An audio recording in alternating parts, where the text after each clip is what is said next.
(80년대에는) 다양한 패션, 디스코, 화려한 네온 불빛, 산업의 발전, 풍족한 세상이 시작되었습니다. 그리고 이게 찾아왔습니다. 빗물 속에 산성 유독 물질이 섞여 내리는 산성비가 분해 미생물을 거의 전멸시켰기 때문입니다. 과학계는 경고했습니다. 앞으로 더 많은 산업의 발전으로 더 많은 산성비가 내리고 우리의 지구가 파괴될 것이라고 말이죠. 1972년 캐나다는 수십 곳의 호수에서 물고기가 사라진 이유를 산성비라는 사실을 처음으로 밝혀냈고, 캐나다 환경부 장관 존 로버츠는 산성비를 북미 대륙이 직면한 가장 심각한 환경 위협이라고 경고했습니다. 1980년대부터 미국에서는 산성비를 추적해 토양 오염과의 연관성을 분석하기 시작했습니다. 영국에서는 산성비에 대한 문제가 점차 대중에 알려지기 시작했으며, 한국에서도 역시 산성비 문제에 관한 뉴스들이 등장하기 시작했죠. 고갈되는 생태계, 줄어드는 숲, 오염된 식수 등으로 산성비를 줄여야 한다는 목소리가 전 세계에서 높아지고 있었습니다. 그러나 현재 우리는 과거와 같은 산성비에 대한 소식을 거의 듣지 못하고 있습니다. 이것은 대기 환경 오염의 대표적인 문제인 세계 화석연료의 연간 소비량을 나타내는 일련의 그래프입니다. 산업혁명이 시작된 이후 세계의 화석연료 소비는 빠르게 증가하기 시작했습니다. 석탄, 석유, 천연가스, 종류와 상관없이 화석연료 소비는 매년 증가해 팬데믹으로 잠시 줄어들었지만 산업화 이후 1980년대와 비교하면 약 2배 가까운 상승량을 보여주고 있습니다. 그리고 이러한 결과 매년 온난화에 대한 경고는 커지고 있습니다. 그런데 왜 지금에 와서 우리는 대기 환경 오염의 대표적 사례인 산성비에 대해 거의 듣지 못하게 된 걸까요? 산성비는 단순한 오류였을까요? 무엇이 산성비를 만들었을까요? 지구의 대기는 순환하고 있습니다. 그리고 그 증거 중 하나는 구름이죠. 구름은 뜨거워진 대기의 수증기가 증발해 생성되고 차가워지면서 물방울이 비나 눈의 형태로 다시 지면에 떨어지게 됩니다. 그러나 이때 발생되는 물방울은 온전한 형태의 순수한 물이 아닙니다. 대기 중의 먼지와 같은 다양한 부유물들을 무거워지게 만들어 같이 지표면으로 떨어지면서 대기를 깨끗하게 만드는 효과가 있죠. 하지만 이것은 대기를 깨끗하게 만드는 효과가 있는 반면 동시에 지표면의 환경을 나쁘게 만들 수도 있습니다. 다양한 부유물에는 단순한 먼지뿐만 아니라 환경오염의 대표적인 물질들도 포함되어 있기 때문입니다. 1963년 미국 농무부 산림청의 과학자들은 뉴 햄프셔의 토양 오염에 대해 조사하던 중 이곳에 내린 비의 샘플을 모아 pH 농도인 산성 수준에 대해 분석하게 됩니다. 그리고 이곳에 내린 비가 일반적인 비의 산성 농도인 5.6보다 더 낮은 3.0에서 5.0 사이의 농도로 나타났다는 사실을 발견했습니다. 그리고 이건 상당히 심각한 문제였습니다. 이것은 산성 농도를 보여주는 그래프입니다. 숫자가 낮아질수록 산성화가 높고 숫자가 높아질수록 산성화가 낮아 알칼리성을 띠게 됩니다. 일반적인 비의 경우엔 순수한 물보다 산성 농도가 높은 pH 5.6의 수치를 띠게 됩니다. 이는 대기 중에 분포한 이산화탄소 때문에 발생하는 것으로 오랜 기간 지구의 환경은 pH 5.6을 기준으로 진화해 왔습니다. 그리고 pH 수치가 1 단위로 낮아질수록 산성도는 10배가 더 많아지게 됩니다. 뉴 햄프셔에 내린 비는 일반적인 비보다 10배 이상 더 높은 산성도를 갖고 있었다는 것이었습니다. 하지만 당시 미국의 과학자들은 왜 뉴 햄프셔에 높은 농도의 산성비가 내리는지 원인을 알지 못했습니다. 그래서 그들은 범위를 좀 더 넓혀 미국 동부 전체와 전 세계 강수량 데이터를 평가하기 시작했습니다. 그리고 그들은 수년간 진행된 이 실험을 통해 산성비의 원인을 밝혀냈습니다.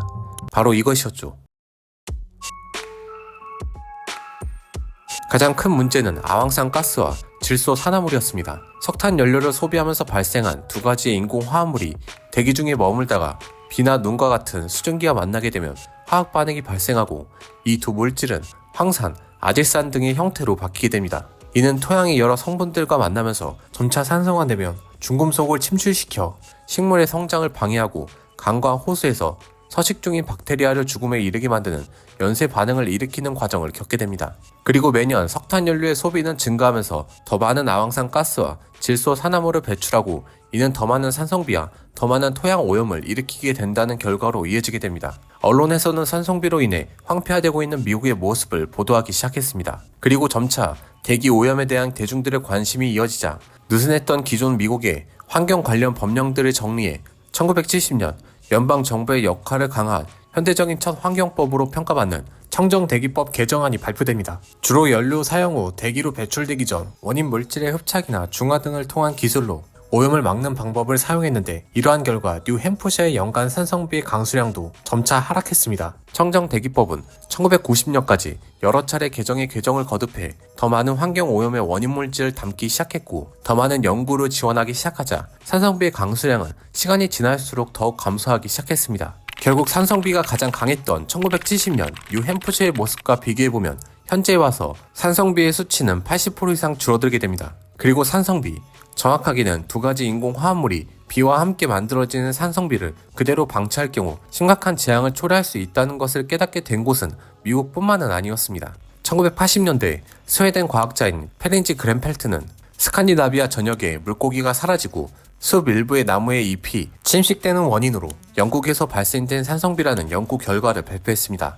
스웨덴뿐만 아니라 유럽, 캐나다, 한국, 일본 등 전 세계에 벌어진 인공화합물에 의한 산성비의 피해는 너무나 명확했고 대중들의 관심을 끌기에 충분한 조건이 있었습니다. 그리고 전 세계는 단합했습니다. 첫 시작은 1979년 제네바 협약이었습니다. 이곳에서 발표된 대기오염 물질의 장거리 이동에 관한 협약은 유럽과 북미 내에서 발생되는 산성비가 인접 국가들에게 피해를 주는 문제가 심각해지자 이들 국가들을 중심으로 이루어진 협약이었습니다. 제네바 협약을 시작으로 1985년 헬싱키 의정서, 1988년 소피아 의정서, 1994년 오슬로 의정서로 점차 발전해 전세계 환경 관련 회의에서 원인 물질을 줄이자는 합의가 이루어지기 시작했습니다. 그리고 산성비를 줄이자는 전 세계적 노력으로 1980년 이후 전 세계의 아황산 가스 배출량은 급감하기 시작했으며 2010년대엔 1960년대와 비슷한 수치로 줄어드는 결과로 이어졌습니다. 질소 산화물에 대한 배출량도 점차 줄어들기 시작해 미국, 영국,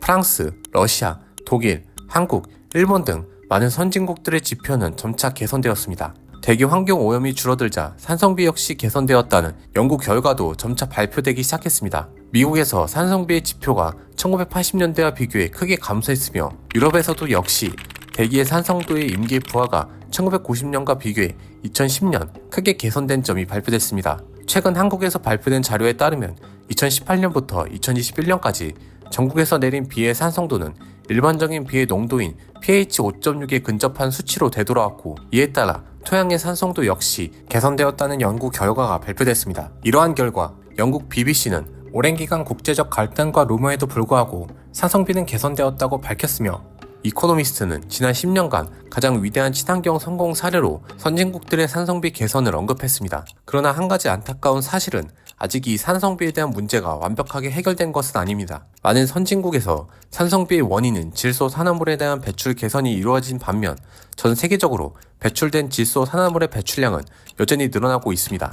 그리고 안타깝게도 이 배출량이 급격하게 늘어나는 국가는 중국과 인도였죠. 너무나 당연하게도 중국 지역의 33%는 산성비에 영향을 받는 지역으로 분류되고 있으며 14%의 도시는 그 빈도가 최소 4번의 비중 1번꼴이라는 발표가 이어졌습니다. WHO에서 2022년 발표한 세계에서 가장 오염된 도시 30곳 중 12곳은 중국, 6곳은 인도에 있었습니다. 우리는 현재 중국과 인도의 사례에서도 볼 수 있듯이 언제든 산성비가 다시 시작될 수 있다는 것을 깨달았습니다. 그러나 환경 오염을 해결할 수 없는 것은 아닙니다. 언제든 실용적 해결책으로 산성비를 멈추게 할 수 있다는 사실도 함께 알게 되었죠.